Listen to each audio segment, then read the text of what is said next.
সেই নাস্তা খাবার দাবার খাওয়ার জন্য এবং তারা একটু রেস্ট করার জন্য দেখুন কিভাবে তারা আমাদের ভাইরা ছুটে আসতেছে।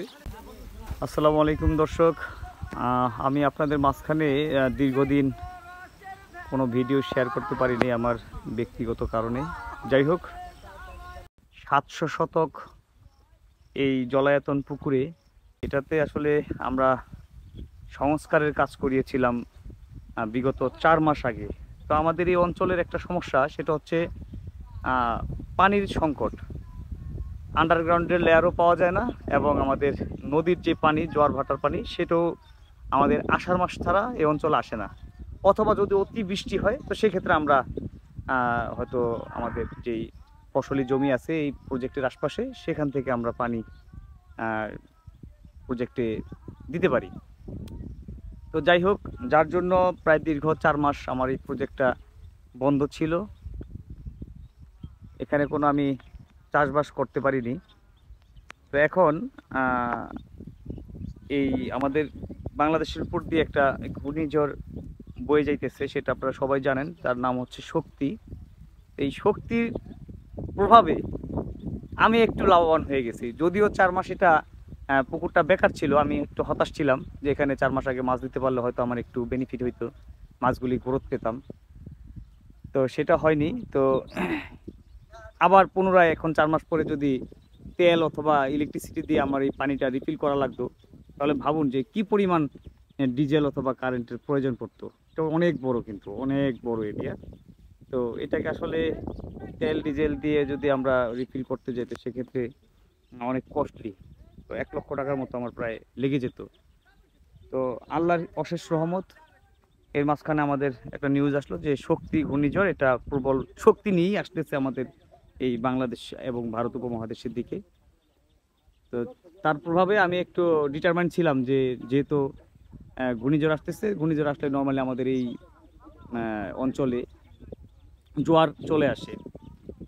তো সেটাই হয়েছে এবং আমি আমার প্রজেক্টের আশপাশে যে পাইপগুলি ছিল সেই পাইপগুলিকে আমি অবমুক্ত করে দিয়েছি এবং কিছু সাইফোনের মাধ্যমে কিছু পানিও আমি ডোর পাইপের মাধ্যমে, ফ্লেক্সিবল যেই পাইপ আছে প্লাস্টিকের, সেই পাইপের মাধ্যমে আমি প্রজেক্টে পানি ঢুকাইতেছি। এবং দেখুন 3 দিনের মধ্যে এই প্রজেক্টে মোটামুটি মাছ ছাড়ার মতো পানি হয়ে গেছে। কিন্তু দুঃখের বিষয়, আমাদের অঞ্চলের বড় যেটা সমস্যা সেটা হচ্ছে মাছ চাষিদের জন্য। যদি আমরা কোনো পুকুর 2 মাস কি 3 মাস আমরা শুকানোর জন্য পরিত্যক্তভাবে রেখে দিই, তো সেক্ষেত্রে যেটা হয় সেটা হলো এক ধরনের ঘাস আছে যেগুলিকে আমাদের অনেকেই বলে সোপা ঘাস, হ্যাঁ, কেউ বলে মশারি ঘাস। তো এই ঘাসগুলি আপনারা দেখুন কি পরিমাণ হয়েছে। এই যে আপনারা তো অবশ্যই নিশ্চয়ই এই ঘাসগুলিকে আপনারা চিনতে পারবেন। এই ঘাসগুলি আমার এই পুকুরের ভিতরে প্রচুর পরিমাণে দেখুন। এখন এই ঘাসটা যদি পানিতে তলিয়ে যায়, তো সেক্ষেত্রে এই ঘাসটা কয়েকদিন করে পচে গ্যাস সৃষ্টি করে, অ্যামোনিয়া গ্যাস, যেটা মাছের জন্য অত্যন্ত ক্ষতিকর। যার জন্য আমাদের কষ্ট হলেও আমরা লোকবল নামিয়ে আজকে এই ঘাসগুলিকে যেভাবে হোক সম্পূর্ণ ঘাস আমরা যতটুকু পারি এটা রিমুভ করে ফেলব এবং সেটাই করতেছে। দেখুন ঘাসগুলিকে কেটে ভাসিয়ে দিচ্ছে। তো বাতাসে একটা পর্যায়ে এসে এই পারে হয়তো কিনারায় চাপবে, তখন আমরা এই ঘাসগুলিকে চিন্তা ভাবনা করবো এগুলি একবারে পারে তুলে ফেলবো নাকি একটা জায়গায় টিভির মতো করে সেখানে সার দিয়ে মেডিসিন দিয়ে ঘাসগুলিকে পচিয়ে ফেলবো, এটা পরের স্টেপ। তো যাই হোক, আপনারা পরবর্তী ভিডিও ইনশাল্লাহ পাবেন। তো সকলের উদ্দেশ্যে একটা কথাই বলবো যে যদি সম্ভব হয় এই ঘাসগুলিকে আপনারা বাড়তে দিবেন না। মেডিসিন যদি থাকে ঘরে, কন্টিনিউ মেডিসিন প্রয়োগ করে রাখার চেষ্টা করবেন। আর আমি এখানে অনেকবার স্টেপ নিয়েছিলাম মেডিসিন দেওয়ার, কিন্তু আমি মেডিসিনটা দিতে একটু দেরি করছি। আর ওই সময়টাতেই আমাদের বৈরী আবহাওয়ার কারণে যতবারই মেডিসিন আমি প্রয়োগ করছি ততবারই আমার সেই মেডিসিন বৃষ্টিতে ধুয়ে গেছে, যার কারণে ভালোভাবে এই ঘাসের উপরে সেই মেডিসিন কাজ করেনি। তো যার জন্য আমি বাধ্য হচ্ছি এখন লোক নামিয়ে সেটাকে পরিষ্কার করার জন্য।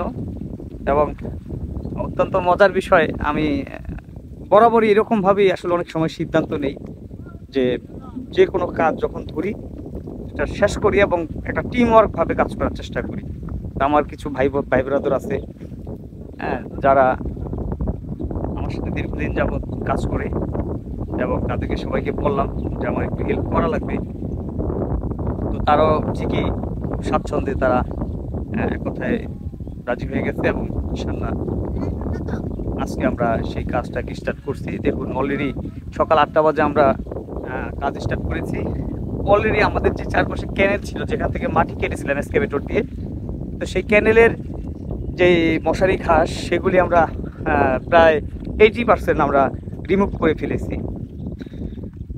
দেখুন দর্শক, এই যে ঘাসের কথা বলেছিলাম আমি ক্লোজ আপ শট নিয়ে দেখাচ্ছি। এগুলি খুবই শক্ত এবং খুবই মানে ধারালো, এগুলির পাতাগুলি খুব ধারালো। এগুলি যখন পচে গেলে এগুলিতে ব্যাপক মাত্রায় অ্যামোনিয়া গ্যাসের সৃষ্টি হয়।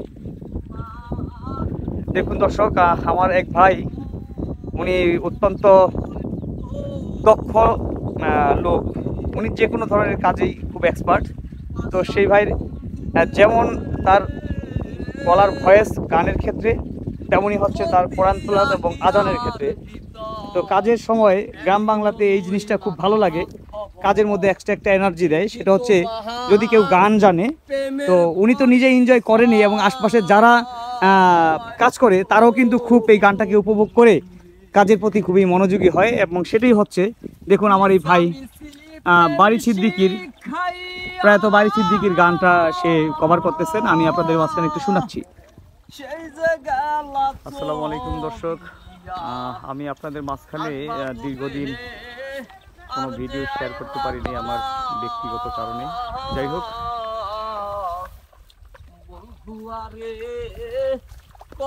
তোমার মনে যাহা লয় বন্ধুয়ারে কর তোমার মনে যাহা লয়। দর্শক, এটা হচ্ছে আমাদের কাজের বিরতি চলতেছে। দেখুন আমাদের খাবার আসছে, তাদের জন্য নাস্তা বানি, তো সেই নাস্তা খাবার দাবার খাওয়ার জন্য এবং তারা একটু রেস্ট করার জন্য দেখুন কিভাবে তারা আমাদের ভাইরা ছুটে আসতেছে। তো এই হচ্ছে আমাদের ওই যে আমার ম্যানেজার সাহেব, এই যে ম্যানেজার সাহেব খাবার নিয়ে আসছে, হ্যাঁ সামান্য কিছু বিস্কিট। তো এই হচ্ছে অবস্থা, এই দেখুন খাবার নিয়ে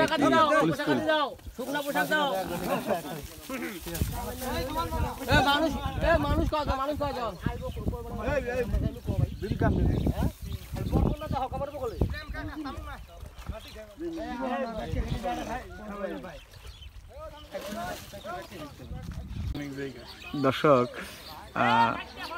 আমাদের কাজ অলমোস্ট হয়ে গেছে।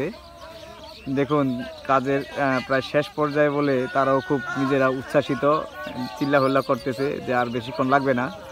তারা চ্যালেঞ্জ নিয়েছে যে আর আধা ঘন্টা কি 40 মিনিটের ভিতরে তারা কমপ্লিট করে দিবে, কারণ তাদের ভিতরে এই জন্য একটা এনার্জি কাজ করতেছে যে আমরা এটা শেষ করতে পারছি। কারণ বিশাল একটা এরিয়া, এই জলাশয়ের টোটাল আগাছাকে তারা একদম নির্মূল করে পানিতে ভাসায় দিছে কেটে।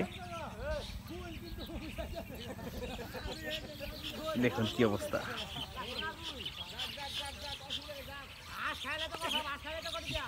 আমাদের এখন পরবর্তী টার্গেট হচ্ছে এই যত আগাছা আছে আগাছাগুলিকে আমরা